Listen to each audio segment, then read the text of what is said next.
Howard Saltzman. Oh, by the way, Martin, Leonard, Freya, Roberta, man, it's like old home week. Back at home with the kids, man, on 21st. Man, good to see everybody. But anyway, Howard Saltzman, a.k.a. Howard. A.k.a. Howard.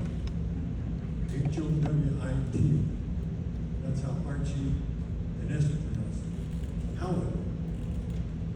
Anyway, when I moved to Tracy, I was pretty young, and I moved around quite a bit. So when I got to run into Howard and we became friends, I was thrilled to death to have a friend like Howard. And I was probably the most obnoxious friend he'd ever had in his life. I never wanted to go home. And they'd say, well, we're going to eat dinner now. And I said, okay, I'll wait in the porch. and Howard liked me being there all the time. He liked it. Archie and Esther, maybe not so much. But she'd say, Howard, I think you should tell Greg to go home and need to practice sax. Did you know he played the saxophone? He played the saxophone. He only played one song that I knew, it was Louie Louie. And I always asked him to play Louie Louie. Yeah, he played the saxophone. He's also a great tennis player, you know. But he likes sports. Michael touched on that pretty good. I mean, he was a good athlete through a good mean spiral, you know. And he was good at football, good at baseball, softball, and I looked up at him for a long time because he was taller than I was. Until the Saltzman gene kicked in, and I learned my butt. But it wasn't long, we were best friends, and I spent tons of time at Howard's and doing things. He could do a lot of things that I was impressed with. He knew stuff. You know, for a kid my age, I needed a guy who knew stuff. And Howard knew stuff.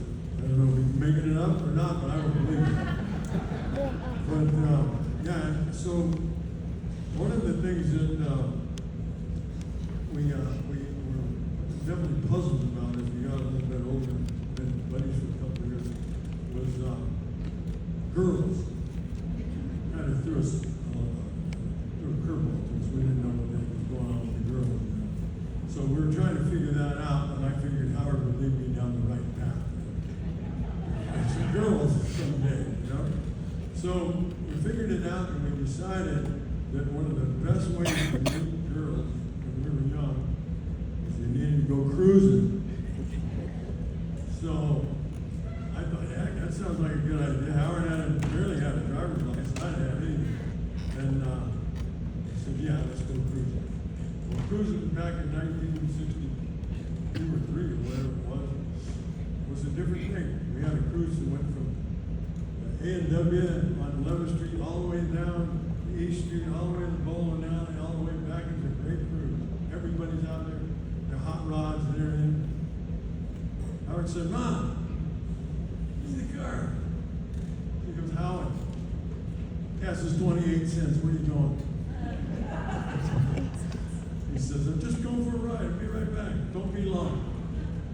So we get the keys. We go outside. Park in front of Howard's house. To our cruise mobile. 1956. Two-tone Pontiac station wagon. Pink and white. Esther says, it's not pink, it's coral. He says, coral, salmon, I don't care what you call it. It looks pink to me. So we get in the car and we drive downtown, and we thought everybody was just glad to see us. You know, everybody laughed and waved at us. And pretty soon we figured out that this wasn't working real good.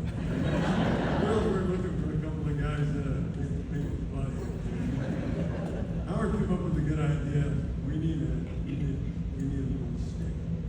So we stopped at Dick's Newsstand, and we bought 2 cigars.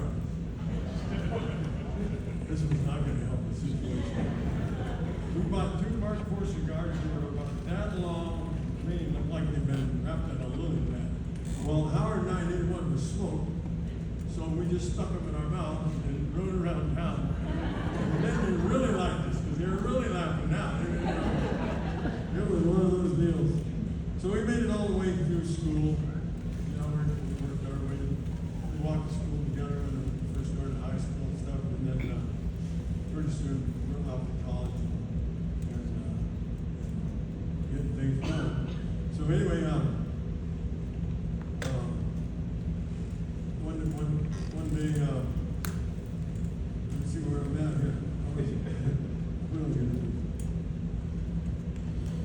Oh, okay, yeah, well, to finish up about the girls, I was going to say, we didn't have any of those father-son talks. They didn't have that then. You know, the only talks we got was from the information highway, which was all of our buddies. They were just as stupid as we were, but they were acting like that. So that's how we went. So finally, college came. Howard was smart, went to UC Davis, and a couple of years later, I was a smart ass and went to Delta.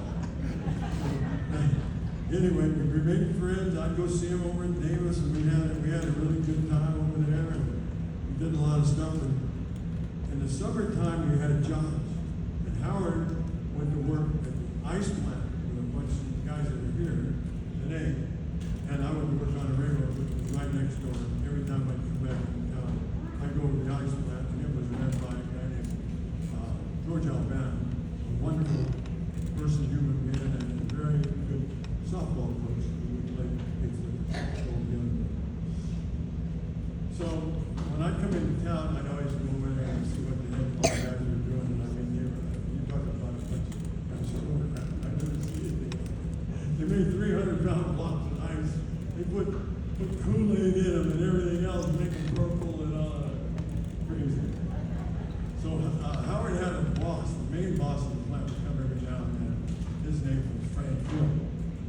So when Howard would see Frank Hill coming, he'd grab a rag, put his back pocket, a hammer, and he'd head out to the ice truck.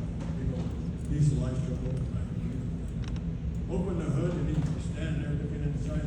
Well, Howard knew nothing about motors, nothing. He wouldn't know one end from the other. Frank Hill didn't know that. Over and he'd go, Ray, what are you doing? Never did know Howard's name. Ray. Hey, Ray, how's it going today? Howard's going. Hey, Mr. Hill, got a few things I'm working on here. Got the Crandall kid out, and he says, I'm going to have to adjust those frost exhausts a little bit.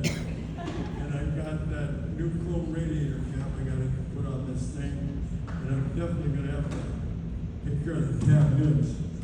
And old Frank, thank God, didn't know any more, way less than Howard. But man, Ray, you're doing a great job.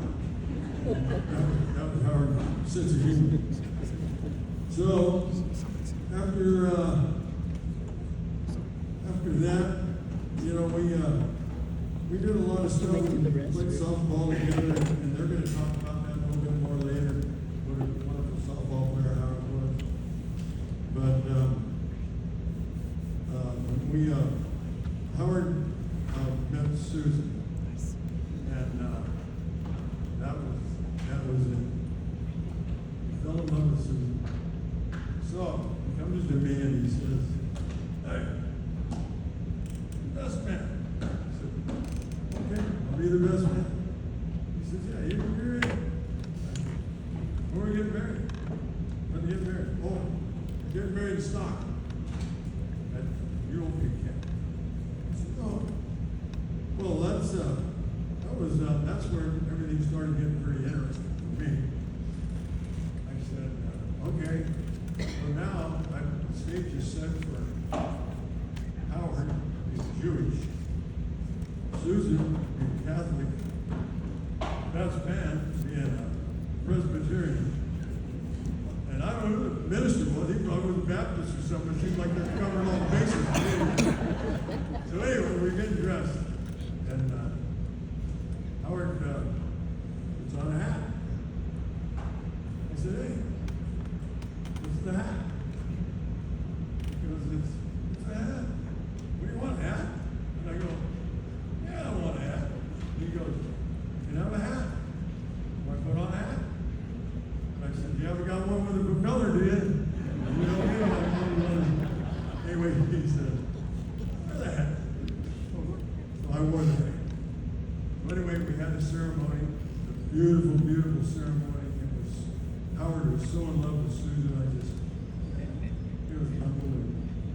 So, after the ceremony, people would come up to me and say, you're Jewish? And I go, no, I'm Presbyterian. And you go, well, you had a hat. And I go, oh, Howard wanted me to wear the hat. I'm going to wear the hat, you know? He goes, so you're not Jewish? He said, no. Well, Howard had a saying that he made up years and years ago. Every one of these Tracy guys in here knows him. He said, small good guy. That was his thing.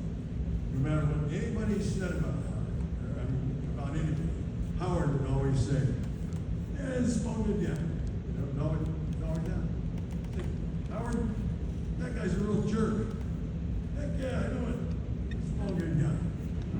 So that was how it was. So anyway, you know, it's all the times that I've been around Howard. One of the most proudest times I was with Howard was I came to his retirement party to get partner, and I watched person after person after person get up and talk about him, and I was proud. And anyway, I'm gonna miss him. I love him. I always will. Always have. And appreciate everybody being here today.